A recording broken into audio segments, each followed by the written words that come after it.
This is Smörgåsbord! Welcome to Smörgåsbord, a show where we explore the rituals, myths, and all things strange about the world of food. I'm Mick, and here is my co-host, Angel. And today we're covering Carnival, which Yes! is how I screwed up. I forgot what we were going to talk about, but this was my suggestion. Okay, so this is where I completely screwed up, as I was telling you before recording. Whoops. Do we have to start over? No, because I typed Carnival, and the first thing that came out was the Carnival in Brazil. Carnival. And I was halfway through researching the Carnival when I realized, wait a minute, I'm pretty sure Angel said cotton candy. And Yes, I said funnel cake. And then I hit the we point can of talk no about return. both. So I'm like, whatever, I'm just gonna keep going. Just keep going. Yeah, I think you will be pleasantly surprised about at least the origins of Carnival. But for anyone like Angel who was excited to talk about carnival food, I screwed Funnel up. cake? Hello? So we'll do that next week. Okay, we're not, no funnel cake. Next week we will cover carnival food. That's part 2. Yeah, that will be part 2. And part then 2. we're going to talk about food on Carnival cruise ships. Ooh. Wait, like I don't know. Wasn't one of them like a COVID ship? there was a carnival COVID ship? Or there was a cruise ship. Well, remember how all the cruise ships had like COVID? Right. In the beginning. I think one of them was a Carnival cruise ship. As in the brand. Oh, I didn't know that was a brand. Oh yeah, no, it's not like clowns on board. That's what horrifying. I was like, it was either that or a bunch of Brazilians in a boat, so I wasn't sure which one. Brazilian clowns on a boat. Yeah, we'll leave that for part 3 of the Carnival series. Yes. Yeah, cruise ship food was actually pretty good. They are actually. I would think it would taste like old people, but no, it was great. It was like dessert on demand. Mm-hmm. There was unlimited Jello when we went on a cruise. Yes, so there was unlimited Jello for me I like too. That. Okay, but back to the first carnival we're gonna talk about. Yeah. So yeah, today we're gonna talk about Carnival. I guess before that, what's in your palate this past, I guess, 6 months? It's like 6 months. It's been a while since we've done an episode. I been busy with COVID. In like work during COVID. Yeah, sorry. Work during COVID. We've been lucky not to get COVID. Yes. Yeah. There's a one close call that was really confusing. Yeah. That's right. But, it's a good thing we didn't get. No, I was very confused. But anyway, what have I been eating? I discovered that I love deep fried jalapenos. Ooh. So with the batter and everything? So salty. Yeah, not like freshly deep fried, but they sell it in packages. Oh, cool. And I kind of eat them like they're chips.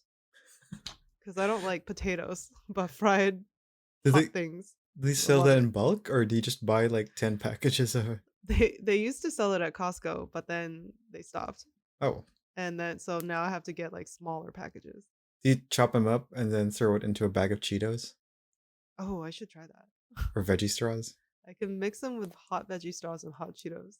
Ooh, just for like a bowl of hot snacks.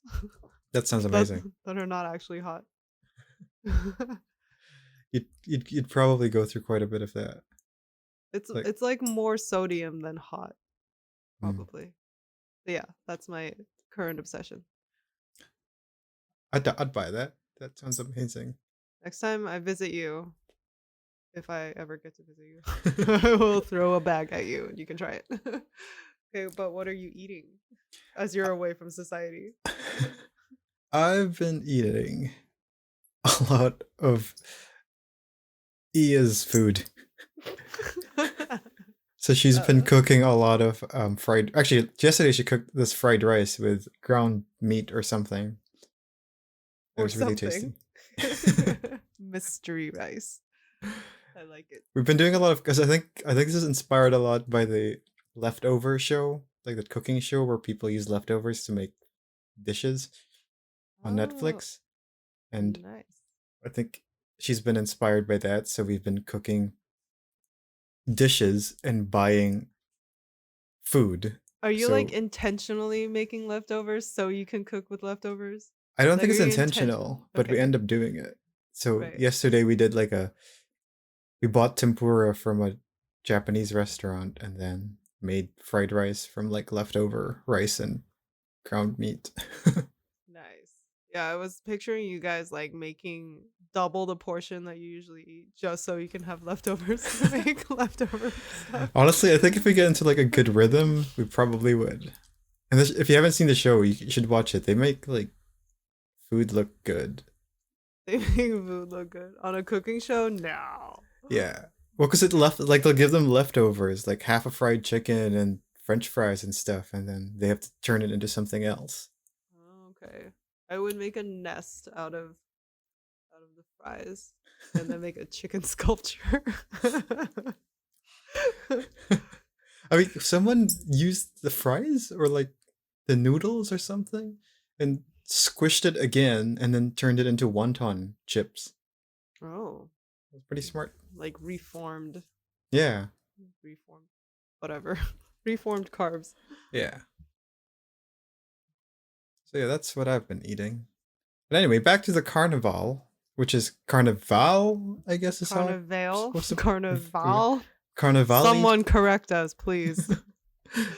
One of our two listeners. Yes, one of you must speak. Oh God, what language is this? Yeah. But yeah, the Carnival is an international celebration that's usually held during February or early March. While it's celebrated all over the world, it's mostly known to be celebrated in what country? For Brazil. 500 points? Yeah. Yeah. I know something. Yeah. In fact, it's celebrated so much in Brazil that it's known as the world's largest festival. It has so much dancing, floats, parties, and of course, food. But Yay. I guess before we go deep into the food of the Carnival, wanted to cover more of the origins of the Carnival first. We don't really have time to cover obviously all the origins of every country about Carnival, so we'll just focus on Brazil. Some highlights. The The highlight reel. highlight reel, exactly. The origins of Carnival come from, as pretty much everything we talk about here, Catholicism and colonialization. Yes, the big ones. The word itself, Carnival, roots from the Latin words carne and val, meaning farewell to Meat? meat or goodbye flesh. I know what carne means. As Yeah. carne asada. Yeah, exactly. And then val, I guess, means goodbye or farewell. That sounds kind of morbid. Would you A want little bit murdery? to? Just a little bit. Would you, with those clues of Catholicism, colonialization, and the definition as farewell to meat, would you want to guess why it's called farewell to meat or goodbye flesh? I'm kind of scared. Is it it's the vow that you take when you become a vegan? A Catholic vegan Yes. before you colonize a country. Yeah. You gotta be plant-based. Uh, I got unfortunately, it not. right. No. Dang. It's actually not as exciting. The reason why it's called farewell to meat is it ties into the Catholic holiday called Ash Wednesday. It's kind of like the beginning of fasting for Catholics before Easter. So think of it, I guess, like how we did the Eids back a few episodes ago, where they celebrate after they fast from the Ramadan. Mhm. Carnival for them would be a celebration before they say goodbye to meat, which is what Oh, happens okay. on Ash Wednesday. Because everything's burnt to ash. You can't eat it. Sure. Ash Wednesday itself is kind of a ritual where Catholics fast from eating and put ashes on their forehead. It's apparently supposed to be a symbol of death and repentance.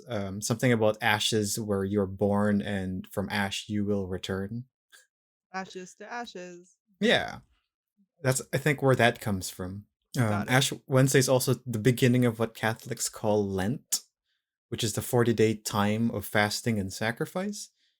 This is kind of a whole episode in itself to explain Lent, I think, and it's about not eating, which is similar to Ramadan as well. So that's why Carnival happens between February to March is because Carnival always starts on the Friday before Ash Wednesday and ends on Ash Wednesday. And Ash Wednesday doesn't happen on the same day every year, similar to the Eids as well. Right. So it's not a celebration of Beyond Meat No, burgers. it's a celebration of saying goodbye to meat because you're gonna fast for like forever. Forever. So you gotta have a party to forget the woes. Yeah, pretty much a 5-day party. The opposite way of how Islam handles it, where they celebrate after. Right. But I think, Yeah. well, they also have Easter, I think, after Lent, which is another celebration. So, them There's a Catholics, lot they of just love to celebrating party. happening. Yeah, we're not going to talk about Ash Wednesday or Lent too much because that's just a whole different topic. That's not really for Carnival. All you need to know is that it's the celebration you do before you go into Ash Wednesday. There's a lot of bikinis. Yeah, I feel like that's just Brazil in general. Yeah. Okay. Yeah. Carnival itself was brought to Brazil by Portuguese Catholics as early as the 1600s. During this time, though, I don't think it was called Carnival. From what I found, it was called Entrudo, which is a similar festival, but it also apparently included a big water fight. Ooh, that sounds like fun. Yeah, I think we should cover Entrudo at some point. This seems fun. Eventually, though, Entrudo became Carnival as we know it today, and the water fight was taken away. And the celebrations became more of a party, similar, I guess, to like a ball. The celebration itself root in the Parisian tradition of masquerade parties. That's, I guess, how you'd kind of imagine what these balls would have looked like, at least for the colonizing Portuguese. I don't think it would be a masquerading party for the slaves and indigenous Brazilians. No, they just look at these colonizers like, these fuckers are crazy. Exactly. Pretty much. Although there were some research that suggested that back during Intrudo, it was open to anybody to have that water fight. So I don't know if everybody meant all kinds of Portuguese colonizers or Right. actually meant all kinds of people in Brazil. I highly doubt that it means all people, just because, I do too, because they did say something about how the water fight was inclusive and anyone can water anyone. I don't imagine Portuguese colonizers being happy with their slaves throwing water at them. Exactly. It's like, you cannot be having fun. Yeah. Stop it. No fun. What's interesting, though, is that when it comes to masquerade parties, the elements of masquerading as someone you are not actually goes as far as ancient Greek and Roman times, where there's like a holiday called Saturnalia in Rome, where masters and slaves would actually switch clothes and roles. So maybe they were actually allowed to water each other. Or not. Because here, slaves would dress up as masters, masters would dress up as slaves, and the whole roles were actually almost switched for a day. Parties like these, I think historians tend to call as safety valves. This is just a way to get rid of social pressures built up in society during the year. So I guess, having a way to switch roles allows slaves to have fun enough that they could continue being slaves for the rest of the year. You get one day.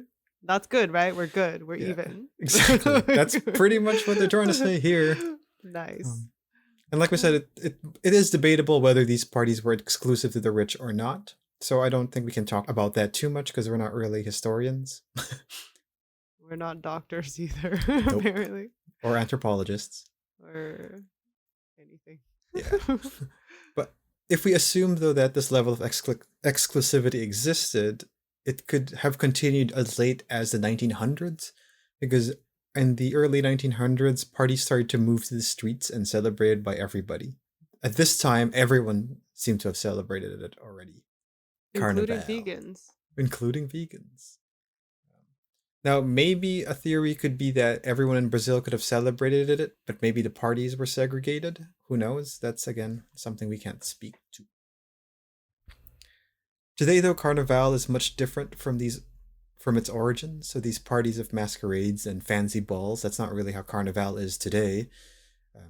As you may know, Carnival today is, you could see pictures of it in Google or whatever. You'll see people are in the streets dressed up in ridiculous, crazy costumes. Everyone's dancing and having fun. They're not encloistered in a closed ball room or whatever. So you could kind of think of it, I guess, now as well as Carnival being a social valve for Brazilians as well. With a lot of bras. Yeah. Shiny underwear. Yeah. So what happens exactly in the Carnival? Well, one thing that happens that we may have seen if you ever Google it are the dresses and costumes that people dress up with during the celebration. One similar to the Saturnalia, one tradition during Carnival would be actually people dressing up in opposing roles. So men would dress up as women dresses up as men, poor dress up as rich dress up as poor. These are some ways that Brazilians may dress for Carnival. Afro-Brazilians, for example, who tend to be commoners, would don and dress up fancier in elaborate dresses to potentially even mock the elite. This form of dressing for mockery may be another way for people to dress during the Carnival. People also apparently dress up in costumes or dresses as a way to protest against the government or social and environmental issues. So again, probably encompassing that social valve idea. This is your day, guys. Yeah, it's Make all your grievances known. Exactly. It's After like, that, we don't want to hear any complaints. Burning our forests. I'm going to dress up and that will do it. But I think it's more of a way for people to internalize it and vent out rather than actually try to solve problems. And maybe some way to just make people aware of the issues. But also another way for people to dress up in costumes is for another big element of the Carnival, which is dancing. Would you happen to know what the dance they perform during the Carnival usually is? Beyond dance. I don't know. It's the samba. Oh, duh. Which apparently, I guess, is the Brazilian dance? I think, yes. Yeah. Mm-hmm. This tradition of dancing the samba during Carnival roots back to as early as the early 1900s as well. Samba is such a big part of the Carnival that one of their main events is the samba dance competition between different samba schools in Brazil. When it comes to samba schools, don't try to think of it as like those rigid dance schools that we have in North America. They're more like community center classes or clubs. Oh, that sounds like fun. Yeah, just lots of fun. People just, I guess, shaking hips in their bikinis. Shiny or bikinis. Bikinis. I don't know what. I guess men wear bikinis too. They're just bikinis, but worn by dudes. One bikinis? Is it called bikinis because there's two parts to it? Bikini? Should we be saying bikini? So for men, it's just a monokini? Monokini? Unikini. Unikini. Monokini.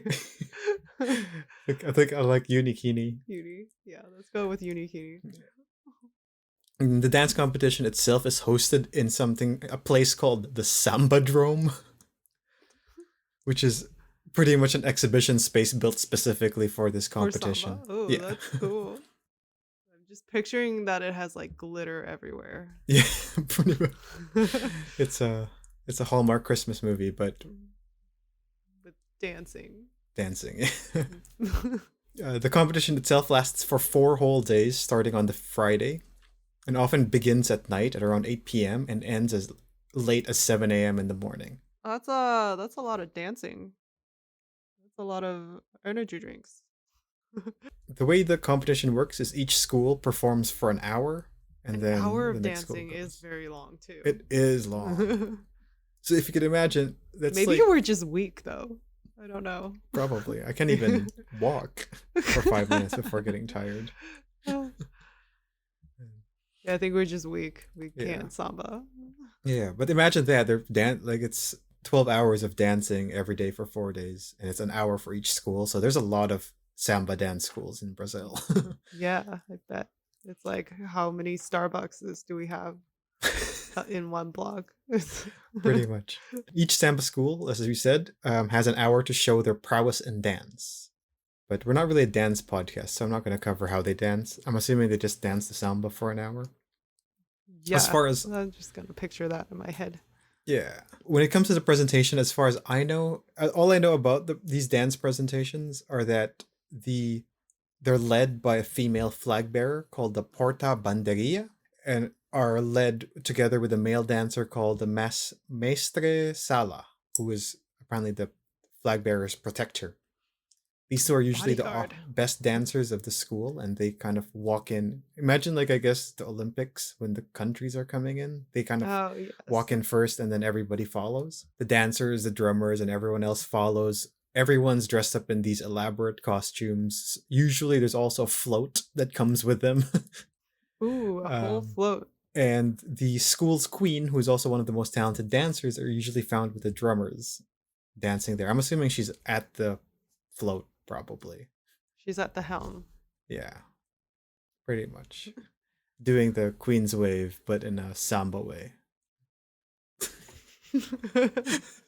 I guess for those listening, you have to watch the YouTube video to see what stupid dance we did.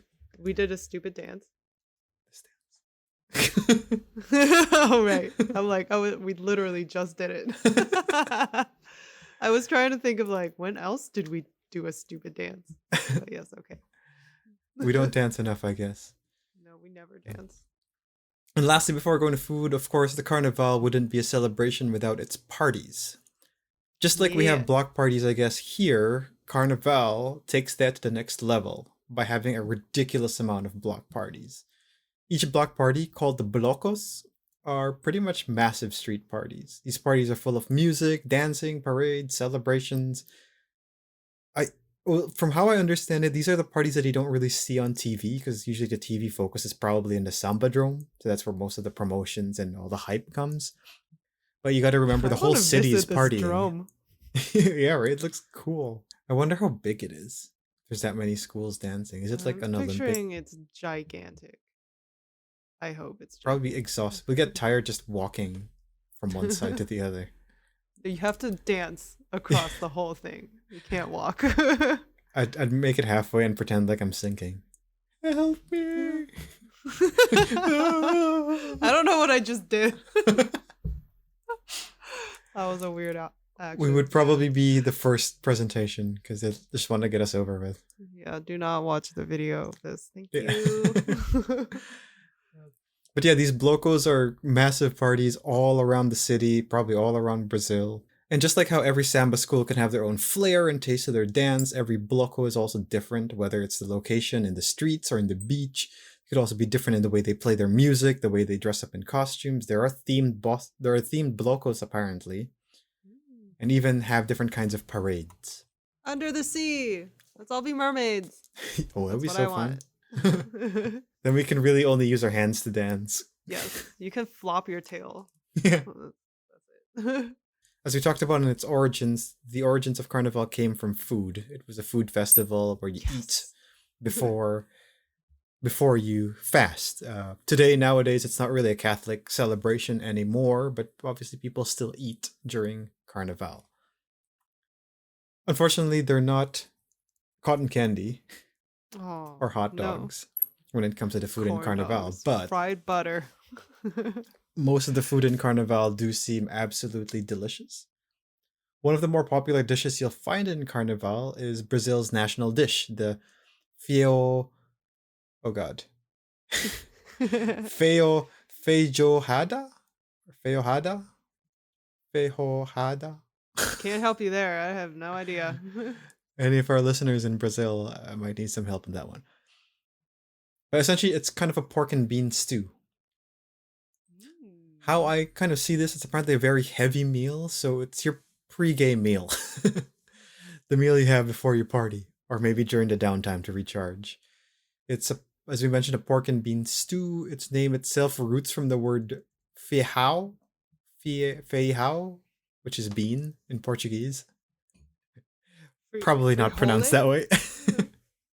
Frijoles? Yeah, actually, that's pretty close to the Spanish one. So maybe it's feijão. My Asian Chinese accent's coming out by saying it, so stop. We're just gonna go with beans. Beans. Okay. Essentially, the dish itself is rooted from the word beans in Portuguese. The dish itself does have Portuguese roots, but its origin of the dish is likely from slavery or colonialization again, as ingredients were low cost and easily available. It's an easy way to prepare beans and whatever meat you have. Sounds good. It is it looks delicious. The dish itself is prepared by slow cooking the black beans with pork and some spices, onions, garlic, and tomato. Yum. Often enjoyed with a side of rice, which I know you No. will give a thumbs up. Boo. Oh, now I'm hungry. Anyway. You're allowed to eat after we record this episode. Yeah, pretty much. Other dishes, though, could include moqueca baiana, which is a fish stew with this beautiful orange color, probably from the tomatoes used, and flavored with coconut, spices like paprika, cumin, cayenne, and coriander. You should look at pictures of this thing. It looks delicious. I'm picturing it to look like Tang. Yeah, it kind of does. It's very orange, because I guess the tomato makes it dark orange, and then put in the coconut milk and everything with the cumin, cayenne, and paprika. And the paprika. Give it all that color. Yeah, it's like all the orangey spices. Yeah, it looks delicious. Another dish that you could have is karuru. Karuru. It's a green stew of sorts made of okra and flavored with nuts and shrimp. You kind of think of it as, like, I guess, Brazilian gumbo. Is how I would guess that. With okra, it's probably a little slimy. It is. A little snotty. But they do make it kind of a stewy thing, so I think the nuts absorb the sliminess. Is how I'm going to guess it. It's a Filipino dish that kind of looks like this, but it has shrimp, so it's not really that. I was expecting it to be a bird. Karuru. Yeah. Karuru. I was wrong. For us alcohol lovers, a popular Brazilian drink would be the caipirinha, which isn't specific to Carnival. I think it's Brazil's. Oh, I know this one. It's drink. minty. It is. It's a cocktail similar to a mojito, but uses an alcohol called cachaça instead of rum. It could I be have no served idea with what it mint tastes or like, just but lime. it sounds good. Cachaça with some sugar and lime, and then you could put mint if you want, I guess. I just want mint. Just put mint in everything. But as you probably know, you're not going to be sitting down during Carnival. No. You can be out dancing and partying. So another popular form of food during the Carnival are the street food, where vendors sell a variety of food from pies to sweet pastries to meat dishes.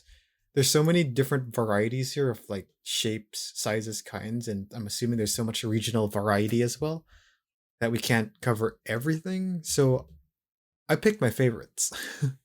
Which is? There are the brigadeiros, which are truffle or fudge balls that contain chocolate, condensed milk, and cocoa. Okay, I'm sold. I There's need some. Quindim, which is a custard of sorts, but also adds coconut to its flavor profile. They have a lot of coconut things happening, and I'm all for it. Yeah. I mean, they are pretty down south. You know how it is down below. Coconutty? Yeah. Yeah. I think. I don't know. I'm not a geographist. I'm not a coconutist. Geographer? I'm not a nutarian. Googliest? We're Googlers. Googlers. That's how we know things. There's this one called the pão de queijo. Pão de queijo, which is a cheese bread of sorts. It looks delicious. It's, I guess, their kind of version of empanada. But the cheese is actually cooked with the bread, or baked in the bread instead of having the cheese on top. There's also the pastel de queijo, which is a deep fried pastry filled with cheese. I'm guessing queijo is cheese. Queso, because it's close to queso. And that, yeah. Maybe. I don't know. How do you spell it? Queijo. Yeah, close enough. Yeah. I am now Queijo, an expert like queso. about cheese. Sure. Yeah, this one's a deep fried pastry with cheese. I'd like to think of it as like a rectangular pizza pop, but incredibly cheesy. It just looks delicious. I'm so hungry right now for some. There are also some variations of this that could contain fruits, chocolate, or take it out. Meat. I just want this cheese Pop-Tart. Yep, that's all I want. It looks amazing. There's also agaraje. Is it made of dog? No. Terrible. I just guess what food it is based on what you make it sound like. Based on how you mispronounce things. Ararahe. Oh wait, it's akarahe. No, it's There not. was a C. I completely did not read. Okay, that doesn't sound like dog. Akarahe is a deep fried fritter that features shrimps and onions cooked in a Brazilian palm oil or azeite dente, and it's split in half after you fry it and filled I don't with share. vatapa. Oh, okay. I thought you were gonna split it in half to share. I don't do that. No, you don't share it. Ew, who does that? No. It's split in half so you could fill the middle part with vatapa, which is a paste made out of peanuts. Delish. As we are a smorgasbord people, can't do a food list without any chicken dishes. Yes. So there's the Brazilian chicken coxinha, which are chicken croquettes, and katipuri, which is a sort of cheese. There's a lot of cheese and coconut happening, Yeah. and I'm so here. We gotta for go to it. Brazil. Yeah, can we go to Brazil? How's their COVID? Oh, they're not doing good. They were like one of the ones who Didn't kind believe of did in a Britain COVID. thing, yeah. Like our bikinis will save us. If you wear it as a mask, maybe. They're like, why put face covering? We barely even cover ourselves. You're gonna need an extended monokini to reach your face. They're like plague masks, the monokinis. Ah, yes. Connected to your lower parts. What? It makes for easier ventilation? Ew. Just piping. You want to root everything out. I'm not investing in one of those. Yeah, I'm out. But yeah, these croquettes, are tear-shaped rather than round, apparently to mimic the look of a chicken thigh, which is what they use for the meal. Aesthetically pleasing. They are. Oh, I'm so hungry now. On the flip side, there are also kibe, which are beef croquettes instead.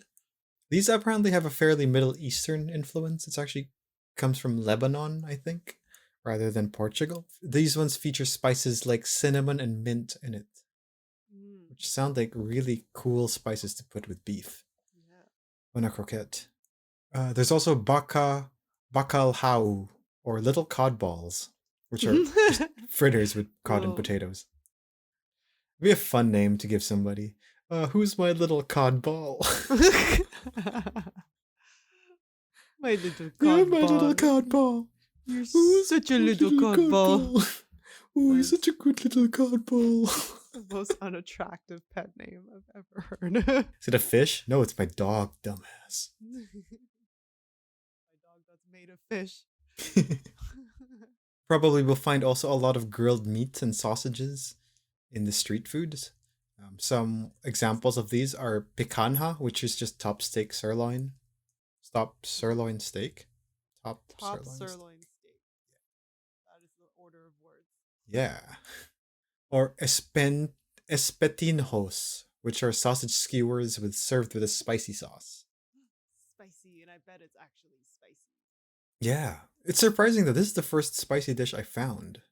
Actually, I don't know if Brazilian food is particularly spicy. Yeah, I guess would so. just expect that like warmer countries have hotter food. Yeah, that's fair. But yeah, that's kind of what kind of food you would expect in Brazil, and I guess in Carnival as well.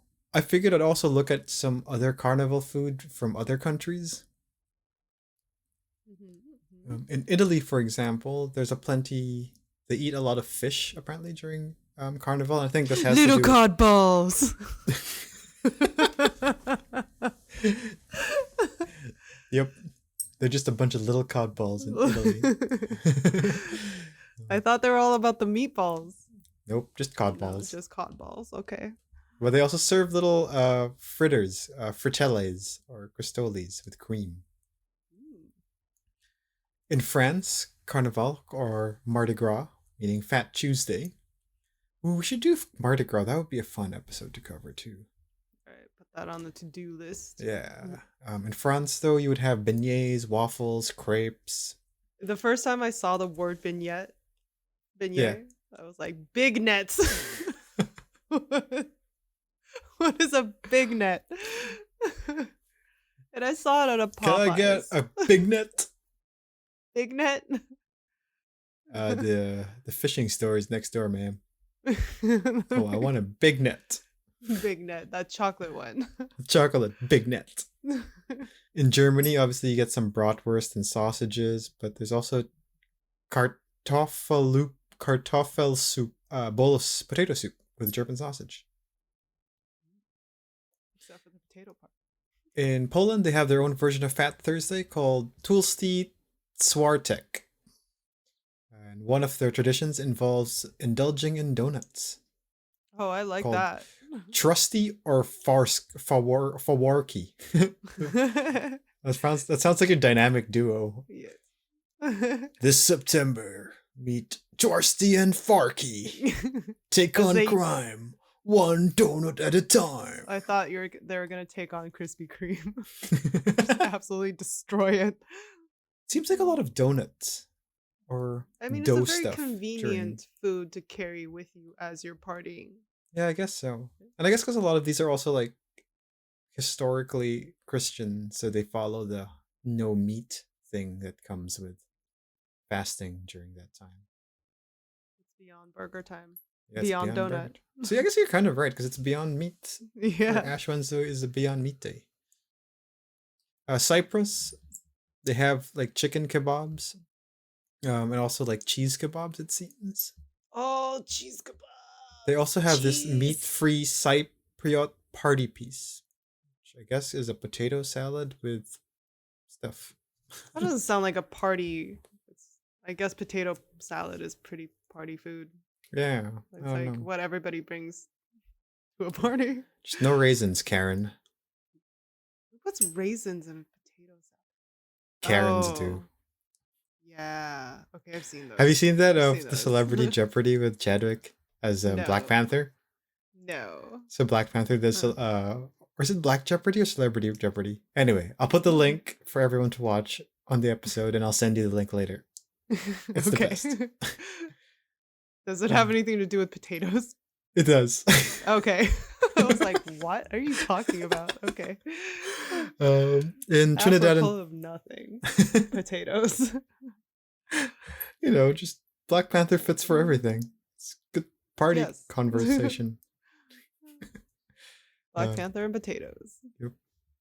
In Trinidad and Tobago, apparently they have a lot of parades as well and colorful costumes, and they have dishes like curry chicken, fried bread sandwiches, or corn soup. And lastly, in Jamaica, they have their own carnival style celebration called the Bacchanal.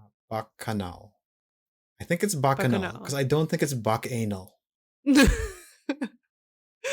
Yeah, it's like It's art is one of the anal two. cheese.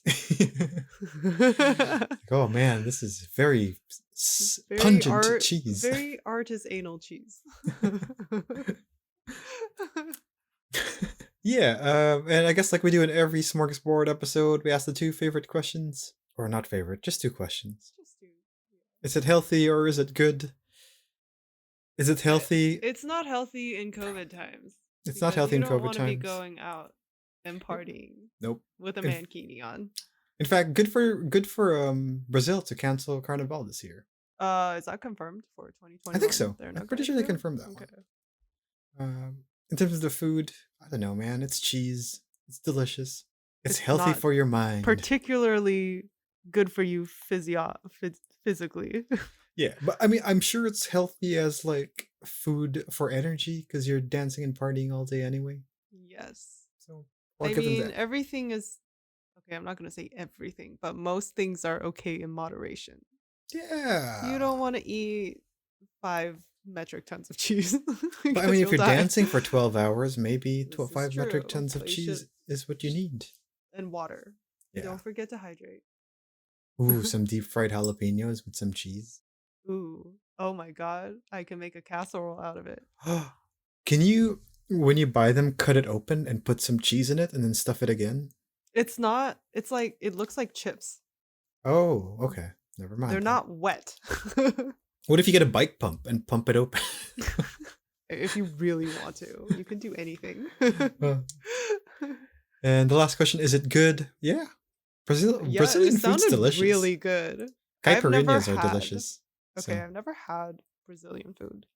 oh, they're so good. So, Back in my office days, Willie and I had Brazilian coworkers, so they would have obviously bring for themed food parties or potlucks. They would bring Brazilian food, and those wow. pastries. I don't know if they're called the same thing, but they're like. I guess it reminded me of those cheese pastries we were talking about. It kind of reminded me of that, but they were like meat versions. So I guess it's like their version of empanadas. Okay. Also similar to like a patty. Yeah. I love those. It's just an envelope filled with happiness. Yep. Yep. I will stamp that to my place every day. And I really think that cheese Pop-Tarts should become a thing. You have to make it sound Portuguese. As a master cheese person, you have to. Artisanal Pop-Tarts. Sure, we're no linguists, but we'll go with that. So yeah, that's our episode on Carnival. If you have any rituals, myths, or anything strange you want to explore, you could find us at Geek Happy Network on any social media channel, I think. Or email us at team@geekhappynetwork.com. We'd love to hear whatever comment or idea you have for And us to what cover your as an favorite episode. artisanal cheese is. Yeah, you could tag us with your favorite artist anal cheese.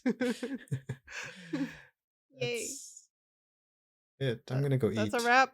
That's a wrap. Ooh. It's almost midnight as we're recording this, but you know what that means. It's snack time. Snack time. Done Peace deal. out. This is Smörgåsbord.